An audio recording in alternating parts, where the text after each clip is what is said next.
The area that the US dedicates for car parking is actually larger than the area dedicated for housing people. Whoa, okay, that's something I did not know. Ladies and gentlemen, boys and girls, welcome back to another amazing video. This video popped up on my recommended, as I'm sure it has popped up on all of yours. So we're gonna be checking this out today. It's why Europe is insanely well designed. I'm not sure if America is designed the most effective way, but I don't have too many complaints when it comes to the way it's designed. I've never been to Europe ever. I've been to Asia, have never ventured off to Europe. I would like to, however, all I ask that you do in the moment is subscribe to this channel. We're going to rush and nosedive and backflip into our 500,000 subscriber milestone.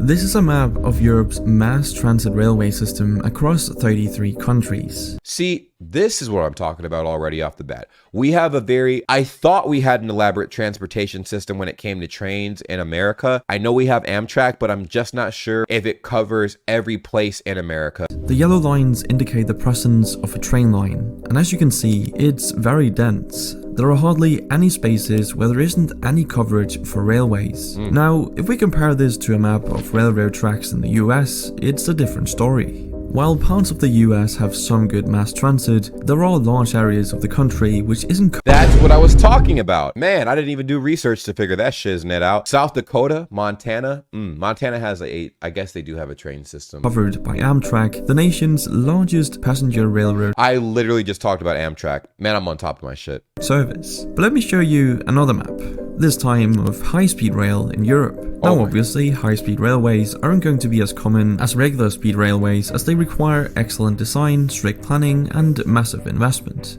And you know America is not about to do that because it has nothing to do with weapons. And yet, as we can see, high-speed rail is present in Europe, which is a stark contrast to the US, as you can see from this map.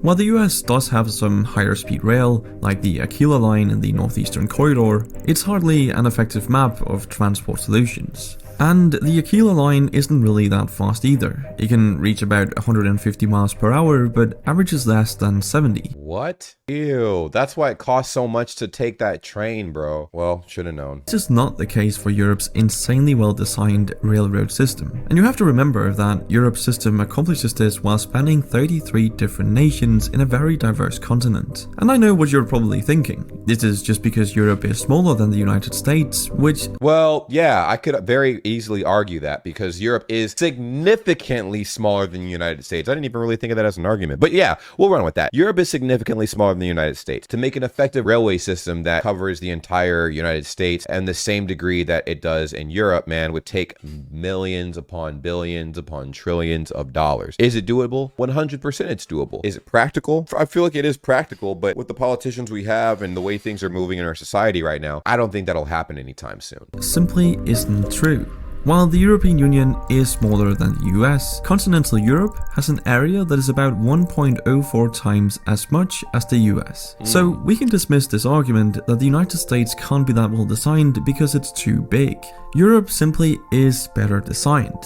But if you're American, you might not understand why railroad tracks or public transport as a whole is so important. I mean, I know that it's very important. As a person who grew up in the city of Chicago, every single place I have traveled to, the biggest complaint, the number one complaint that I've had in every single state that I've traveled to is the fact that they have a severe lack of public transportation. I should not feel the need to buy a vehicle if I don't have to have a vehicle. I mean, driving a car works fine, right? Well, no, and Europe showcases why a primary focus on private transportation is so detrimental to a well-functioning transit system. Look at these maps. They show the US road network versus the EU's. And as you can see, the EU's road network is not nearly as impressive as the US's. See? America does have a complicated system. Our road network is crazy, bro. You can drive literally anywhere in the United States. I always think too, like, it's taken hundreds of years to get to this point, so I'm very impressed. But every time I see like a new highway, a new road, I'm just like, wow, they really tore down all these forests and really made a way for us to get from point A to point B no matter what. And they're actively always constructing new roads for us to get from point A to point B effectively. And yet, when you look at some of the most congested cities in the world. Somebody in the chat just said, look at the East Coast compared to the West Coast. Yeah, well, also keep this in mind. Where did Americans migrate first when we got to the Americas? The eastern side of the United States. So that's how we saw the most development first, and then gradually spread out throughout the western portion of the United States. The western portion of the United States has more desert than the eastern portion. I would venture to even say that there is virtually no desert on the eastern portion of the United States at all. And yet, when you look at some of the most congested cities in the world, European countries don't feature particularly prominently in the global rankings. This is pretty shocking information because you'd assume that the country with a more expansive road network has a lot less congestion, especially considering the United States has devoted no, that's also not true. Because we have more road systems and stuff like that, we have more roads, I feel like it provides more opportunity for the roads to get congested. And it also depends entirely on what is there, what is available. Because just because we have a very extensive road network doesn't mean that the roads will not get congested. Where are the places of business? Where are your supermarkets? Where are your schools and things of that nature? That's what causes the congestion. There are places that get congested because there is a higher concentration of supermarkets and schools and businesses in one area versus another. I mean, we're comparing apples and oranges here at this point. I mean, from what I see with this explanation, you know what I mean? I could be wrong once again, so you can dispute all of this in the comments down below. I will be reading the comments and replying accordingly, but that's how I see it. Lots of time and money to their highways. So how come Europe is less congested when they have fewer roads? Well, it all comes down to disincentivizing the use of cars and, most importantly, making an attractive alternative. Europe does this by having both private and public transportation infrastructure, which technically the US has as well, it's just a lot worse. But on top of this, Europe makes it pretty expensive to buy, own, and use a car. This is that is true. I heard gas in Europe, even without the inflation, is ridiculously expensive. Oh man, I could pull up gas prices right now in Germany. Hold on, let me pull this up. Gas prices.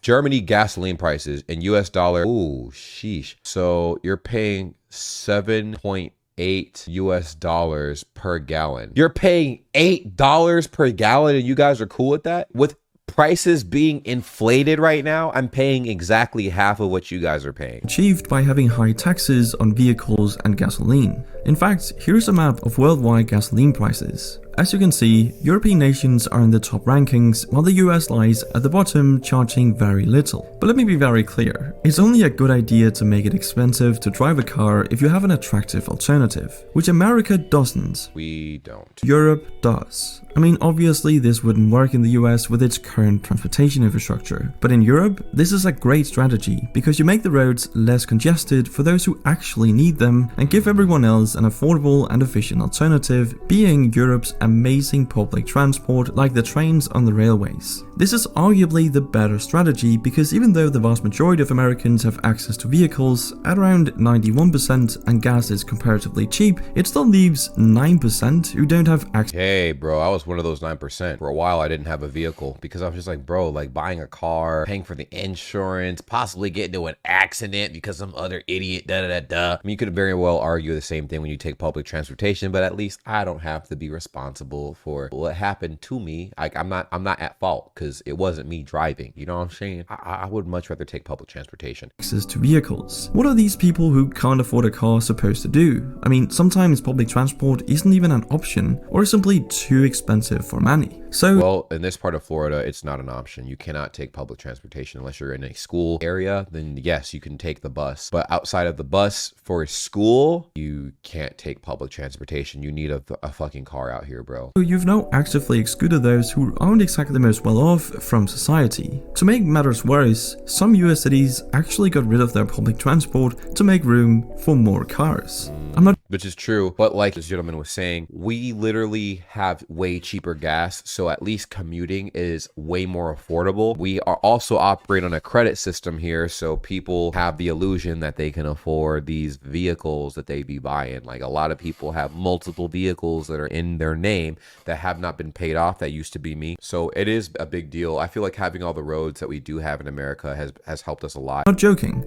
American streetcars like trams were actually removed to make way way for bigger roads. Absolutely insane. Compare that to Oslo, Berlin, and Madrid, where discussions are underway to restrict or even exclude most cars from the city center. And let's not forget that when you have cars, you also need somewhere to park them. True. And this is where things start to become rather ridiculous. You see, the United States has 2 billion parking spaces for 2 billion? You counted the amount of parking spaces we have in America, my guy? I never even thought about that. We have 2 billion parking spaces for 250 million cars. We need those though. We actually need those. I'm glad we do. Bro, imagine only having 250 million parking spots. 250 million cars. That's 8 parking spaces per vehicle. In Europe, it's pretty much a 1-to-1 with around 250 million public parking spaces for 300 million cars. Good God, bro. But to emphasize the ridiculousness of this even further,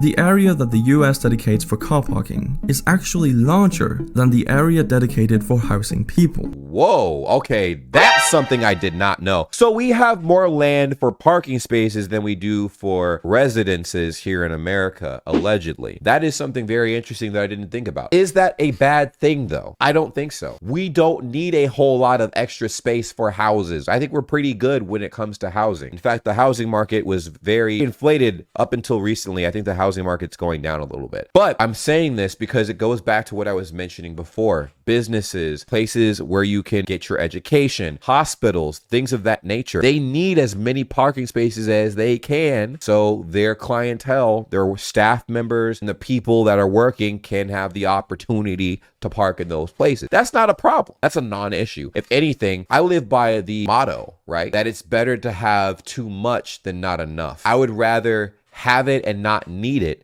than need it and not have it. Have you ever been in a weird situation where you wished that you had an available parking spot, but it wasn't there? I've never once heard anybody complain about there being too many parking spaces. It's honestly unbelievable that people are being squeezed out of American cities due to regulators wanting to make more room for parking spaces. Bro, this is what I'm talking about, man. I don't think it's that big of a deal, bro. The problem has never been, bro, we have so many parking spaces and not enough houses. We got to get rid of these parking. Bro, I don't think that's actually accurate. I don't think this is accurate. It's accurate what he's presenting, like as far as like us having more land for parking spaces, but I feel like that's not the reason why we don't have a lot of houses. We have a lot of empty land, you know what I mean? A lot of the available land we have has just been dedicated to parking spaces. So we could quite easily change this narrative by building a bunch of houses in the places that are not occupied. This simply wouldn't fly in the EU, as it has a whole policy dedicated to improving urban planning. See, the EU spent 115 billion euros between 2014 and 2020 to improve city design by making it smarter,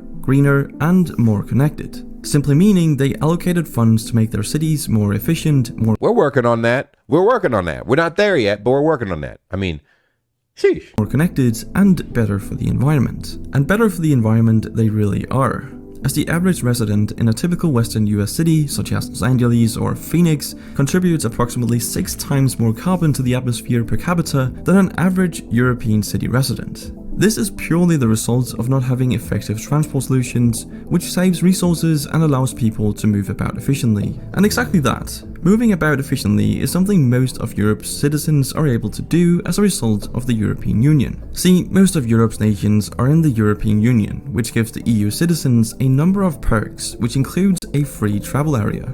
This has been one of the most important achievements of the EU, as it makes it possible for an EU citizen to travel freely to other EU member states and stay for up to 3 months. All they need is a passport or even just an ID card. No visas, no trips to embassies, no form filing, just head straight. Oh, I see what they're saying. I've heard about this actually. So your train system's so lit, right? But this is also different. This is okay. Listen.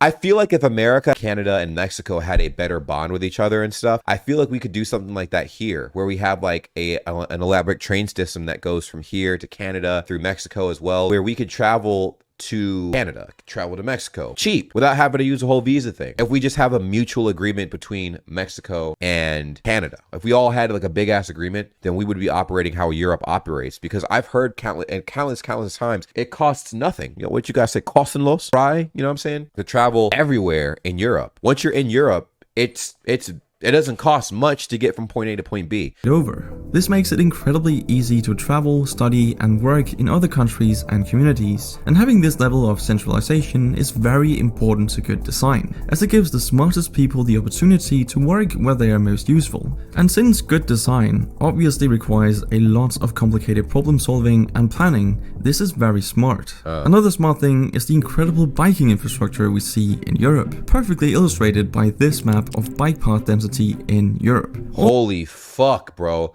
If we have an elaborate road structure here in America, Europe altogether like quadrupled or quintupled the efficiency for the bike routes. You guys, yo, your map is like a fucking dumpster of bike routes, dude. It's like somebody nutted on the map and made all these fucking bike routes, bro. Bro, that is crazy. That is crazy. There's so many fucking bike routes, man. All the purple lines are bike paths, and there's clearly a lot of them, especially towards the left side of the map. But that's just because this is the home of the Dutch, the Netherlands. Now, the funny thing is, I won't be able to compare this to a map of bike path density in the United States.